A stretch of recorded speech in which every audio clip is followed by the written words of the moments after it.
Hola, ¿qué tal? ¿Cómo están? Un gusto saludarles. Hoy es domingo, estamos listos en Destino 5500, una edición más de este programa político-electoral para hablar precisamente sobre el rumbo que llevan las elecciones presidenciales de nuestro país. Van a hacer las elecciones el próximo 2 de febrero.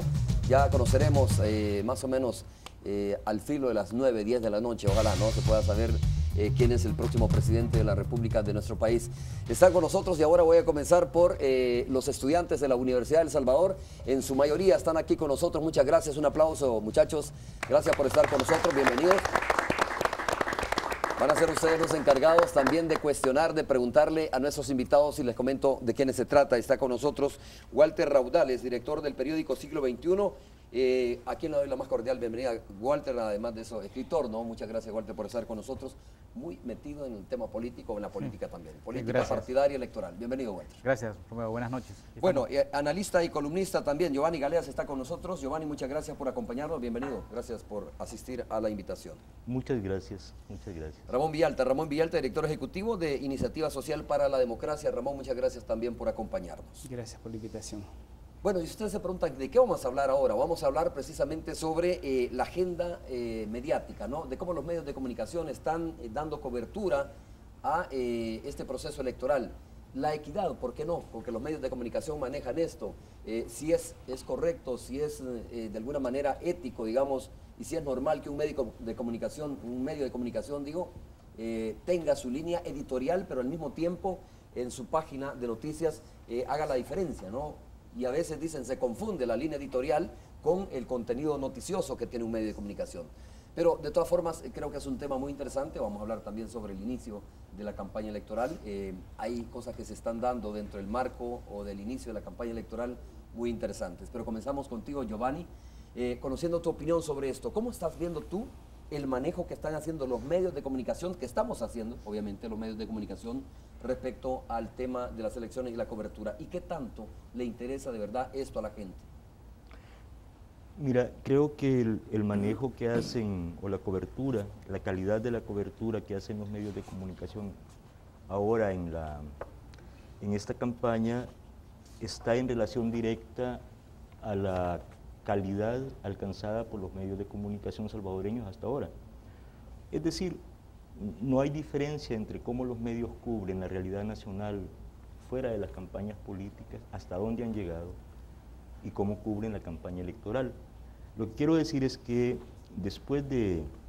antes de los acuerdos de paz, hubo un periodismo en El Salvador bastante primitivo, con algunos destellos de unos reporteros, unos cronistas, geniales en lo particular, porque ellos eran unas personas talentosas, inteligentes, pues, como Alganita, algunos periodistas inolvidables, no solo en la prensa escrita, sino en el radio y la televisión, como Saade Torres en deportes, pues. Pero, en general, el método periodístico en El Salvador fue bastante primitivo, un poco parecido a la inteligencia. A la inteligencia me refiero a la inteligencia político y militar, que era basada en el orejismo, ¿no? ¿El periodismo parecido a eso? Sí, un periodismo con un método bien primitivo. Bien. Sí, de orejas, Ajá. ¿verdad? Después de la guerra hubo un renacimiento, hubo un relevo generacional. Yo tuve mucha fe, yo confié mucho en un nuevo periodismo salvadoreño que inauguraron una generación de periodistas talentosos, como Héctor Silva, como Cristian Villalta, como Héctor Dada, y quisiera decir otros, pero es que no me va a alcanzar, ¿verdad? Ustedes me quedo con esos nombres, pero ellos abarcan una generación que le dieron al periodismo un nuevo aliento en los 90, después de los acuerdos de paz, empezaron a introducir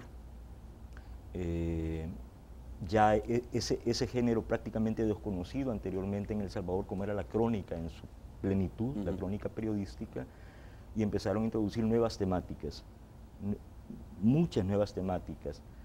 Bueno, eso fue un pequeño esplendor después de los acuerdos de paz, donde hubo un desborde de todas las energías contenidas por la guerra, ¿no?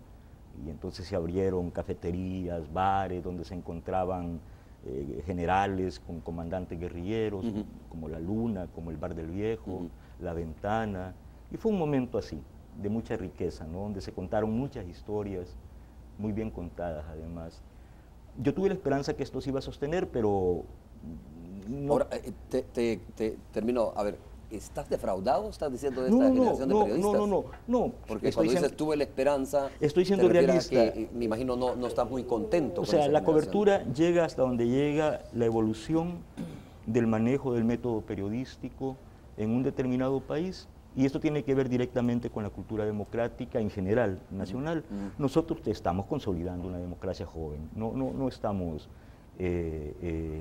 maduros democráticamente, entonces así nos ven el periodismo. Y para responder ya directamente, en términos concretos de cómo cubren los medios actualmente la campaña electoral, creo que hay una imprecisión, una inexactitud en el manejo de la información dura, de los datos, y voy a poner solo un ejemplo para terminar. Por ejemplo, lo del finiquito. En todos los medios aparece, en la mayoría de medios, que a Norman Quijano se le dio un finiquito. No es verdad. No es cierto. Eso no se llama finiquito, ni legalmente, ni según el diccionario de la Academia Española. Eso no se puede llamar finiquito. ¿Cómo se llama desde tu punto de vista? Desde tu es una constancia de que no ha sido condenado, de que no ha recibido una condena en el proceso que se le sigue. Entonces se le da una constancia de que él no tiene una condena en firme, pero el proceso sigue. Eso no se llama finiquito, no hay finiquitos temporales. Giovanni, quedémonos con esos términos. Quedémonos con esos términos tuyos que más adelante los podemos ir revisando. Imprecisión e inexactitud en algunas ocasiones. Por no decir sesgo, en algunas hay Walter, sesgo. ¿cuál es tu opinión respecto a este tema? Respecto al manejo que se hace de los temas políticos electorales en nuestro país. Estamos centrando esta discusión en esta coyuntura que estamos viviendo. Es decir, me gustaría hablar precisamente de cómo los medios de comunicación estamos abordando la temática política electoral, ¿no? Sí, de cara a las próximas elecciones, obviamente. Bueno, desde luego un desequilibrio, ¿verdad? Completo, falta de profundidad. Le he dado seguimiento, por ejemplo, al tema de la presentación del programa, el programa, digamos, del FMLN, en los medios de comunicación.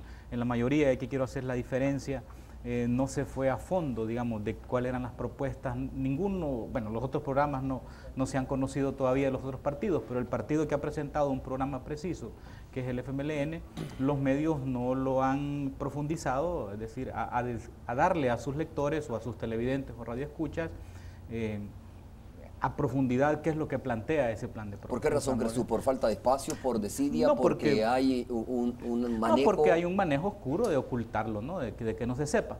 Pero yo quiero aclarar algo acá, en el sentido de que cuando hablamos de los medios, es un error hacerlo de forma generalizada. No puedes hablar de los medios de comunicación en general.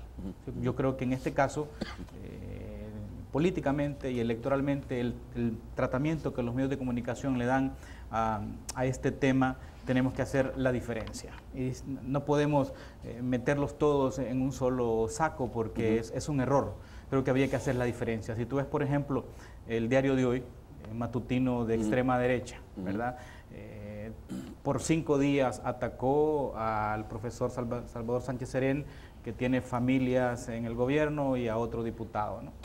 Es decir, pero es con saña, es una cobertura políticamente que lleva un propósito, ¿no? ¿Verdad? Pero tampoco era mentira. Bueno, es que no se trata de... estamos hablando, hay uno que tiene la esposa, otro es un hijo. Es decir, ¿cuál es el pecado entonces de los hijos? ¿Verdad? Es decir, ¿me entiende? Si no pueden, su capacidad, en la nota, en ninguna de las notas de los 5 días, vio que se trató de profundizar en su currículum. Nadie vio el currículum. Hay uno de ellos por eso que le tiene llaman desequilibrio. Desequilibrio, es decir, no estoy diciendo a verdad. la proporción que le dan o la cobertura que le da un medio de comunicación respecto a otro medio de comunicación, respecto a otro partido político. Exactamente, exactamente. Si tú te pones a investigar de otros partidos, habrán quienes tienen 10. En este caso había de un que fue exfuncionario que tenía su esposa ahí. Entonces es un desborde, ¿no?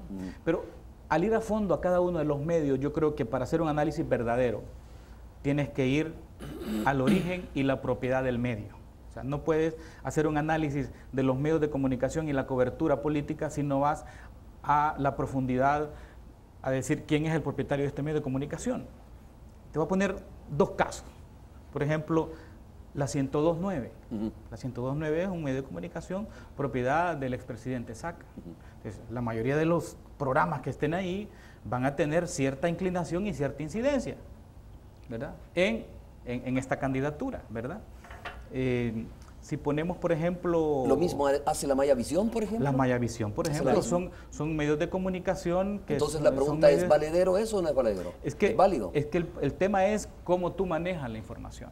Como aquí se trata de profundizar, es decir, de decirlo. Es decir, la Mayavisión en ningún momento lo oculta, ¿verdad? En ningún momento lo oculta, ni pretende que sus radioescuchas piensen lo contrario, ¿verdad? Entonces, el asunto aquí es intentar venderse como independiente cuando no lo eres, ¿verdad? En la cobertura política, intentar transmitir, digamos, información política cuando tienes un arraigo por la propiedad del medio. Entonces, al intentar conocer, digamos, a profundidad un medio de comunicación, tú tienes que saber, en verdad, y tienen que saber los lectores o los televidentes, tienen que saber el origen de la propiedad. Ramón. Sí.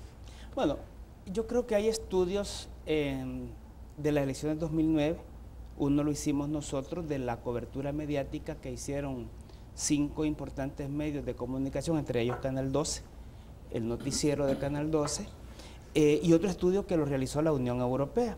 Y ambos estudios coinciden mucho en el sesgo que los medios de comunicación ponen, no todos, algunos más equilibrados. De hecho, el Canal 12 salió entre los que tenían el mayor equilibrio en la presentación de la cobertura noticiosa. El fondo, tal como Walter lo señala, tiene que ver con quién es el propietario, quiénes son los propietarios de un medio de comunicación, si estos tienen una línea editorial que se sustenta en una perspectiva ideológica y que responde precisamente a un interés ideológico, y que esto lo va a mover precisamente a favorecer en la noticia a un partido político, a un candidato, o a desfavorecer a un partido o a un candidato. Y esto tiene que ver con la calidad de cómo se va a presentar la información. Los tonos que se utilizan. Tiene que ver con muchas cosas, ¿no? Y luego la calidad de la información, el tamaño de la información, dónde coloca la información, a quién pones primero. Pero yo agregaría un elemento ahí. Hay una gran cantidad de cosas que algunas de ellas son de carácter subliminal, pero que lanzan un mensaje. A ese elemento voy, lo que ocultas, lo que no publicas, ese elemento hace falta también. Porque claro, tú puedes analizar de lo que ves, pero también hay que analizar lo que no se ve, lo que no se publica, lo que se oculta. Por ejemplo, tú puedes un poco revisar cómo aquí te aparecen 2 candidatos, uno a la vicepresidencia y uno a la presidencia. El tamaño de la foto de estos 2 es igual, con una nota a un lado. En la siguiente página tú encontrás el de otro candidato, pero no encontrás que la nota está a la par, está al pie de la foto. Por lo tanto, la foto termina siendo más grande. Analizando nada más tamaños de fotografías.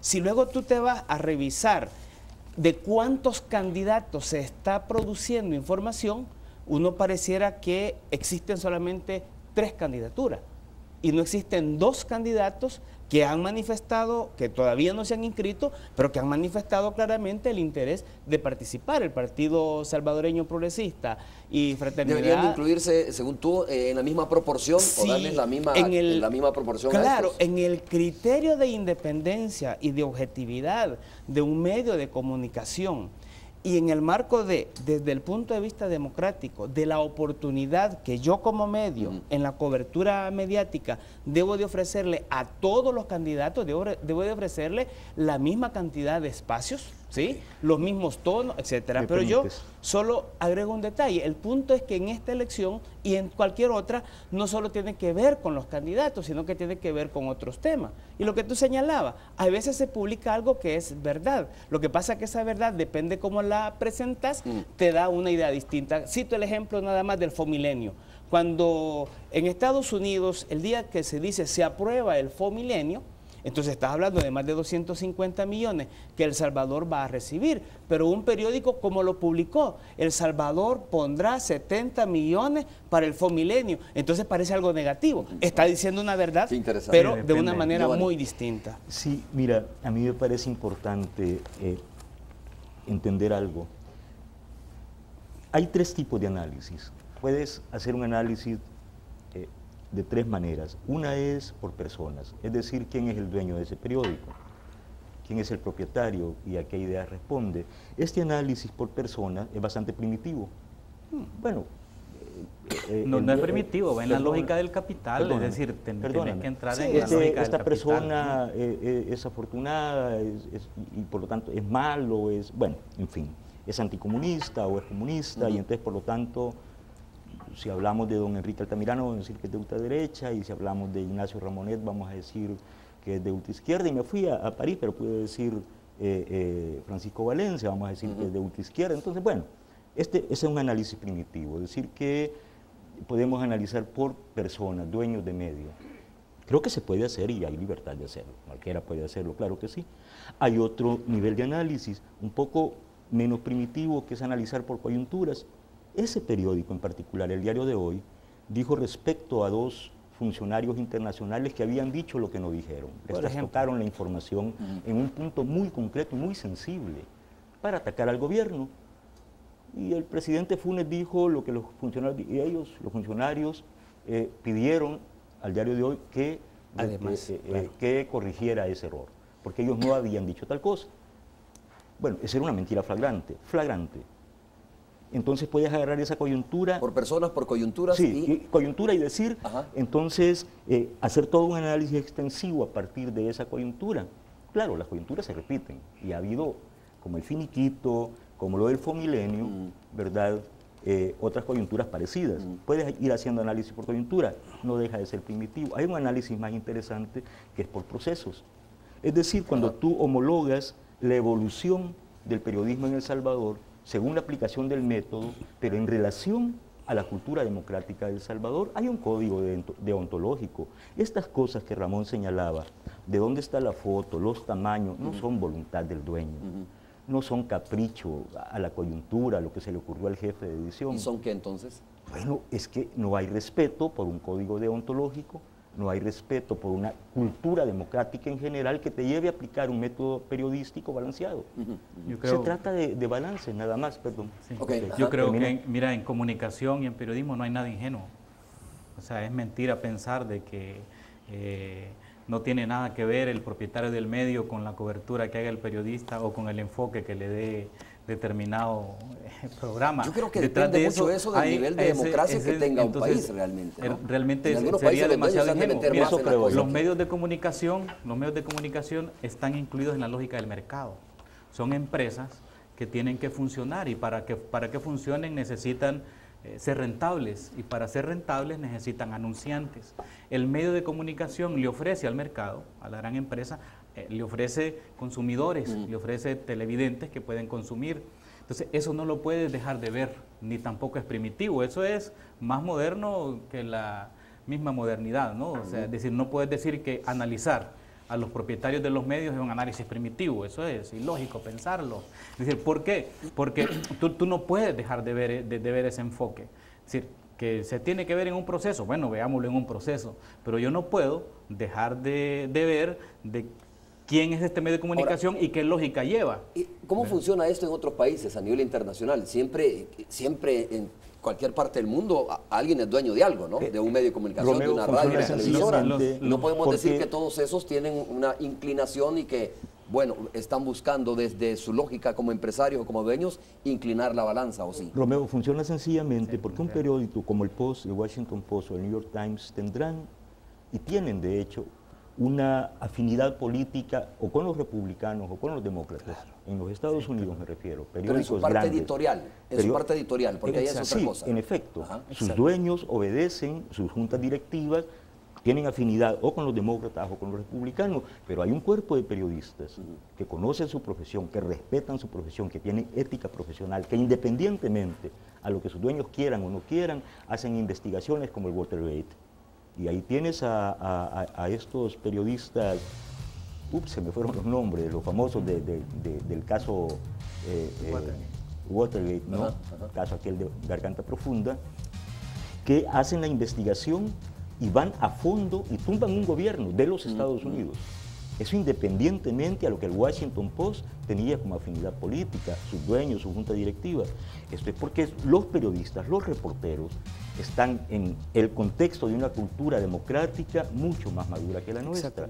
Hay una relación directa entre la cultura democrática general en el país, donde no te van a correr porque opines distinto al jefe de redacción o al dueño del periódico sin darte Por eso digo, el nivel de madurez de democracia que está en un país, ¿no? o de profesionalismo del periodismo. Claro, totalmente. Pero en el caso salvadoreño no necesariamente funciona de esa manera. Es que lo que sucede es que la línea editorial del medio no es una línea de un espacio para poder dar a conocer la posición del medio frente a la realidad. Es que esa línea editorial se le impone al conjunto de los periodistas. Y la nota que se saca, muchas veces, bueno, a mí a veces me entrevistan y a veces tratan como de poner en mi boca lo que el mismo medio quiere sacar, ¿verdad? Manipulación. Sí, hay también cierta manipulación. Pero tú tenés noticias, por ejemplo, en el marco electoral, lo que saca Arena, 221% de empleados ha crecido en Casa Presidencial. No es verdad, es una mentira flagrante. 221%. Entonces vos decís, esa es una situación que cuando uno la ve, dice, chica, bueno, habría que ver qué significa el 221%. O 27.000 plazas más. O 27.000 plazas más. Totalmente si estas son, una mentira flagrante. Claro, entonces si tú te vas a un periodismo realmente serio, se va a investigar. Esas 27.000 o 100.000 o las que sean, plazas más, ¿cómo están distribuidas? Bueno, Casa Presidencial creció, o ya existían, o simplemente se han trasladado, porque creció con la Secretaría para Asuntos Estratégicos, la Secretaría de Vulnerabilidad, todo de vulnerabilidad, inclusión social, exacto. Entonces tú dices, bueno, visto de la manera como se presenta la noticia, pero el medio que presenta la noticia, es cierto, utiliza una fuente que es Arena, pero no contrasta con la fuente. Cuando el periodismo no va y contrasta esa fuente, obviamente coloca en el pensamiento de la persona una mentira como una verdad. Es el centro de lo que estoy diciendo, de mi postura. Es el contraste de las fuentes, el equilibrio, pero eso es parte del método periodístico objetivo. Eso debería ser parte de una discusión técnica. No, es un principio básico. Y hay un elemento, totalmente básico. Y hay un elemento también que tienen que incluir todas las voces, ¿verdad? Claro. Es decir, ahí, por ejemplo, yo he visto que si se analiza lo que se ve o lo que está escrito o lo que se oye, es correcto, ¿no? Aplicarle un análisis, pero también insisto que hay ocultación de información, omisiones a propósito. Totalmente de acuerdo. Y entonces estas omisiones a veces tienen la gran parte para poder desenmarañar, digamos, alguna situación o alguna realidad, ¿no? Bueno, vamos a hacer la primera pausa. Yo debo de aclarar que invité a un representante de la prensa gráfica para que estuviera aquí también, ¿no? Para escuchar su postura. Y lo tengo que decir, Luis Laínez, que había aceptado con 4 o 5 días de anticipación, pues ahora me dijo... Como me dijiste que iba a estar, y ahora me dijo Luis Laínez que no iba a poder venir. Cuando vi a Ramón dije, órale, ya trabaja en la prensa. Y bueno, y también a alguien del Diario de Hoy le dijimos y nos dijeron que no podían estar. Por lo menos la persona que yo busqué me dijeron que no podía estar. Cuando vi a Giovanni pensé que este era sábado, Diario de Hoy. este domingo. Vamos a hacer la pausa, regresamos y cuando regresemos tenemos mucha actividad, tenemos la pregunta de los estudiantes, vamos a hacer la parte de la pantalla interactiva, hay 6 personas ahí, 6 rostros. En un momento Walter, Giovanni y Ramón se van a tener que levantar a tocar uno de los números que aparecen ahí, aparecen 6 números. Y simple y sencillamente es de conocer qué piensas tú de esa persona. ¿Y qué me voy a ganar si me saco el bingo ahí? Bueno, 5.500. Eso lo podemos hablar después, ¿no? O sea, el premio es realmente una sorpresa. Bien. Vamos a hacer la pausa, regresamos.